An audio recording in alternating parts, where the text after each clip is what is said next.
السلام علیکم ورحمۃ اللہ تعالی وبرکاتہ۔ الحمدللہ رب العالمین والصلاة والسلام علی سید الانبیاء والمرسلین وعلی آلہ واصحابہ اجمعین، اما بعد۔ اولا فی قبل ذی بدء اتمنى لکم ووحنی بحلول عید الاضحیٰ المبارک۔ اوکے، سب سے پہلے میں عید الاضحیٰ کے چاند کی مبارکبادی پیش کرتا ہوں کہ انشاءاللہ آج سے ہی ہمارے یہاں ذی الحجہ کی 1 تاریخ جو ہے شروع ہو چکی ہے، اور مجھے قوی امید ہے کہ آپ لوگ جو ہے بقرعید کے انتظام میں، بقرعید کے انتظام و انصراف میں رکھ گئے ہوں گے۔ اوکے، تو انشاءاللہ یہاں سے ہم منسوس کے جو طریقے ہیں اس کے بارے میں انشاءاللہ یہاں سے ہم چرچا کریں گے، اور نس کو کس طرح پہچاننا ہے، نس کے پہچاننے کے کتنے طریقے ہیں، کیا کیا ہے، وہ سب پر بھی انشاءاللہ یہاں سے ہم چرچا کریں گے۔ دیکھیے، فصل فی تعریف طریق المراد بالنصوص، یعنی نصوص سے مراد کے جو طریقے ہیں، ہمارے جو ارادے کے جو طریقہ ہے اس کے بارے میں ہے۔ فصل ہے فی تعریف میں طریق المراد بالنصوص، نصوص کے ذریعے جو ہمارے مراد کے جو طرائق ہے، جو راستے ہیں، اس کے بارے میں۔ دیکھیے، ان الفاسق من اہل الشہادتی، فاسق لوگ جو ہوتے ہیں، فاسق سے مراد فاسق معلن، جس کا فسق ظاہر ہے، وہ مراد ہے۔ ان الفاسق من اہل الشہادتی، کہ بے شک فاسق جو ہے وہ شہادت والے میں سے، اہل شہادت میں سے، اس لیے فینعقد النکاح بشہادت الفساق، فساق کی گواہی میں، فساق کی موجودگی میں نکاح جو ہے منعقد ہو جائے گا۔ لأن النہی، کیونکہ نہی کیا ہے، ان قبول الشہادتی، یعنی فساق کی شہادت قبول کرنا وہ منہی عنہ ہے، نہ کہ وہ گواہ بننا وہ منع نہیں ہے۔ منع کیا ہے؟ قبول کرنا۔ تو لأن النہی، کیونکہ نہی جو ہے ان قبول الشہادتی، شہادت کو قبول کرنے سے، بدون الشہادت، اور شہادت کے بغیر، محال ہے۔ تو شہادت کے بغیر، یعنی گواہی کے بغیر گواہ کے بغیر گواہی دینا کیا ہے؟ محال ہے۔ وَإِنَّمَا، بے شک، لیکن اسی لیے لم تقبل شہادتہم، تو اس فساق کی گواہی کو قبول نہیں کی جائے گی۔ کیوں؟ لفساد فی الاداء، اس کے ادا کرنے میں فساد ہے، اس کے ادا کرنے میں کوتاہی ہے، اس بنیاد پہ اس کی گواہی کو قبول نہیں کریں گے۔ لیکن وہ بننے میں کیا نہیں ہے؟ مشکل نہیں ہے۔ لا لعدم الشہادتی اصلاً، یہ نہیں کہ وہ گواہ بن ہی نہیں سکتے اصلاً، یہ نہیں ہے، بلکہ اصل بات کیا ہے کہ وہ کیا نہیں ہے، وہ ادا نہیں کر سکتے گواہی کو، گواہی دے نہیں سکتے، بلکہ گواہ بننے میں، گواہ کے بننے میں کیا نہیں، کوئی مشکل نہیں ہے۔ وعلی ھذا، اسی پہ لا یجب علیہم اللعان، اسی لیے فساق لوگ پہ لعان بھی کیا نہیں ہے؟ واجب نہیں ہے۔ کیونکہ لأن ذالک اداء الشہادت، لعان میں کیا ہوتا ہے؟ گواہی کو ادا کرنا ہوتا ہے، گواہی کو پیش دینا ہوتا ہے، گواہی دینا ہوتا ہے۔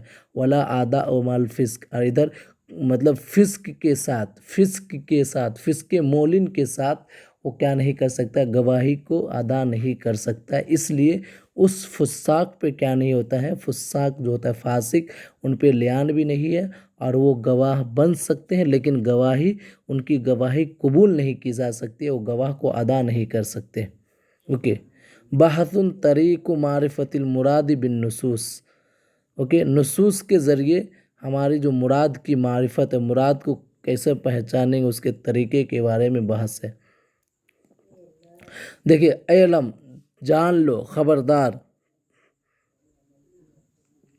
کہ ان لمعرفت المراد بالنصوص، کہ بے شک نصوص کے ذریعے مراد کو پہچاننا، مراد کو جاننا، طرقاً، وہ کیا ہے؟ بہت سے راستے، منہا، اس میں سے ایک یہ ہے، ان اللفظ اذا کان حقیقتاً لمعنی و مجازاً لآخر، کہ بے شک ایک لفظ اذا کان ایک لفظ ہو، اذا کان ہو حقیقتاً لمعنی ایک معنی کے لیے وہ حقیقت ہے، و مجازن لآخر دوسرا کے لیے وہ مجاز ہے، تو فل حقیقت اولا تو اس میں حقیقت کو ہی اعتبار کیا جائے گا۔ مثال ہو اس کا مثال ہے ما قال جیسا کہ کہا ہے علماء ہمارے علماء کرام نے فرمایا ہے البنت المخلوقۃ من ماء الزنا وہ لڑکی وہ عورت جو مطلب زنا کے پانی سے زنا سے پیدا ہوئی ہے، یحرم وہ حرام ہو جاتی ہے علی الزانی زنا کرنے والے پہ نکاح ہوا، اس لڑکی سے نکاح کرنا کیا ہوتا ہے؟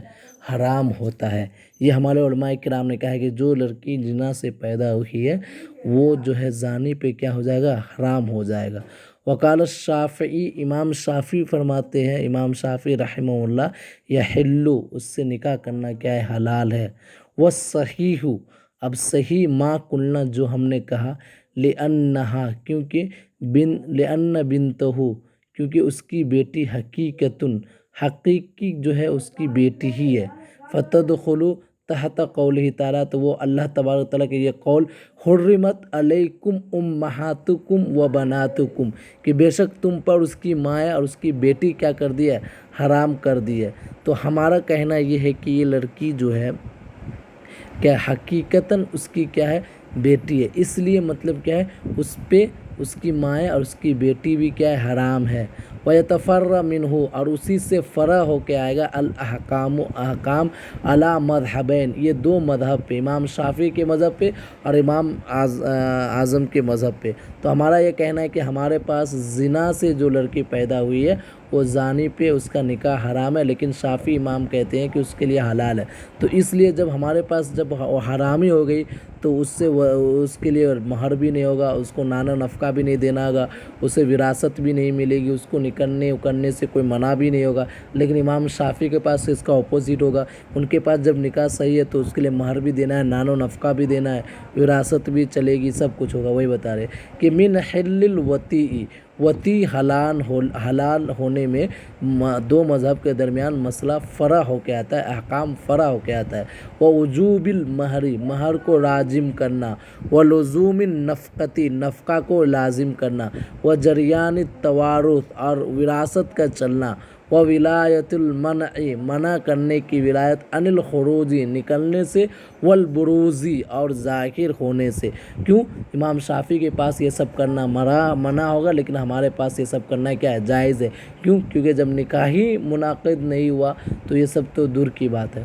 ومنہا اور اس طریقہ میں سے ایک طریقہ ہے کہ کہ بے شک احد المحملین دو محمل میں سے دو احتمال کرنے والوں میں سے اذا اوجب جب وہ واجب کر دے تخصیصاً فی النص دون الآخر دوسرے کے علاوہ کسی نص میں اگر کسی کو خاص کر دے تو فالحمل تو حمل کرنا علی ما لا یستلزم علی ما ایک پہ لا یستلزم جو لازم نہیں کرتا تخصیص کو اولا تو اگر ایک دو محمل میں سے اگر ایک کو تخصیص کر دے تو حمل کرنا جو تخصیص کو لازم نہیں کرتا اس پہ کرنا بہتر ہوگا۔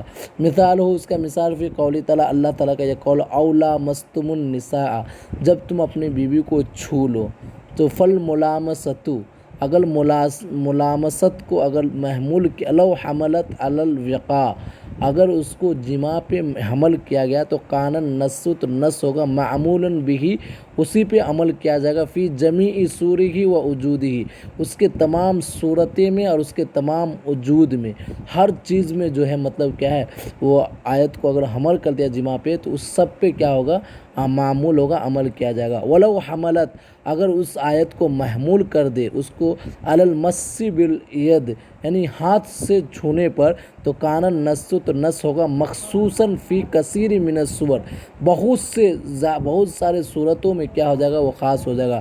فإن مس المحارم اگر کسی محرم نے چھوا والطفلۃ الصغیرہ اور چھوٹی بچی نے جدن بہت چھوٹی بچی تو غیر ناقدین تو للوضوء فی اصح قول الشافعی امام شافعی کے دو قولوں میں سے ایک قول میں یہ ہے کہ اگر محارم کو چھوا یا بہت چھوٹی بچی کو چھوا تو اس سے وضو کیا نہیں ہوگا، نہیں ٹوٹے گا۔ وَيَتَفَرَّعُ مِنْهُ اور اسی سے فرع ہو جائے گا الاحکام و احکام جو فرق کا گیا علی مذہبین دو مذہب پہ، من اباحۃ الصلاۃ نماز کو کیا کرنا مباح کرنا، ومس المصحف قرآن کو چھونا، ودخول المسجد مسجد میں داخل ہونا، وصحۃ الامامت امامت صحیح ہونا، ولزوم التیمم تیمم کو لازم کرنا، عند عدم الماء پانی نہیں ہونے کے وقت، وتذکر المس مس کو یاد کرنا، فی اثناء الصلاۃ یعنی چھونے نماز کے درمیان، سمجھے۔ ومنہا اور اسی نص میں سے کیا کہ ان النص کہ بے شک نص اذا قرئ بقراءتین اگر دو قراءتوں میں سے پڑھی گئی، اور رویہ بروایتین یا دو روایتوں کے ساتھ روایت کی گئی، تو کان العمل تو عمل ہوگا بھی اس سے علی وجہ ایک وجہ پہ، یکون عملا بالوجہین اولا تو دونوں وجہ پہ عمل کرنا، یعنی دونوں قراءت پہ عمل کرنا، دونوں روایت پہ عمل کرنا کیا ہے بہتر ہے۔ کوئی دیکھیں انشاءاللہ یہ مثالوں فی قول تعالیٰ اللہ تعالیٰ کا یہ قول وَأَرْجُلَكُمْ اگر اس کو نصب کے ساتھ یعنی لام کو، وَقُرِئَ بِالنَّصْبِ اگر نصب کے ساتھ پڑھا گیا تو عطفاً علی المغسول تو اس کا معنی کیا ہوگا، یعنی دھونے والے پہ، یعنی مطلب دھونے والے جو اعضاء ہے اس پہ محمول ہوگا۔ وَبِالْخَفْضِ اگر زر کے ساتھ وَأَرْجُلِكُمْ پڑھا گیا تو عطفاً علی الممسوح یعنی ٹچ جس چیز کو مسح کیا جاتا ہے اس پہ عطف ہوگا۔ تو مراد مطلب یعنی اگر ارجلکم پڑھے تو یعنی ہم کو دھونا ہے، غسل کرنا ہے، اگر جر کے ساتھ پڑھے تو یعنی ہمارے موضع پہ، تو ادھر کیا ہوگا موضع کے اوپر خف کے اوپر کیا ہے مسح کرنا، یعنی جب پانی نہیں ہے تو جائز ہے۔ فحملت تو دیکھو یہاں بتا رہے فحملت قراءۃ الخفض یعنی جر والی قراءت کو حمل کیا جائے گا علی حالت تخفف یعنی خف موضع کے حالت پہ مسح کرنے پہ کیا ہے حمل کیا جائے گا۔ وہ قراءۃ النصب اور قراءۃ النصب یعنی جو نصب کے ساتھ ہے، وہ ارجلکم علی حالت عدم تخفف و باعتبار ھذا المعنی اسی معنی سے ہمارے بعض علماء کرام نے ارشاد فرمایا جواز المسح مسح کرنا، یعنی جواز المسح مطلب یعنی موضع کے اوپر مسح کرنا ثبت بالکتاب قرآن شریف سے کیا ہے ثابت ہو گیا ہے۔ وکذالک اور اسی طرح قول تعالیٰ اللہ تعالیٰ کا یہ قول حتی یطہرن قرئ بالتشدید والتخفیف یطہرن و حتی یطہرن تخفیف کے ساتھ یطہرن اور بالتشدید یطہرن فیعمل تو عمل کیا جائے گا بقراءۃ التخفیفی تخفیف والی قراءت کی طرف فیما اذا کان ایامھا عشرہ، یعنی انشاءاللہ اس کو بعد میں پڑھائیں کیونکہ یہ تھوڑا ٹائم جو گئی۔ السلام علیکم ورحمۃ اللہ۔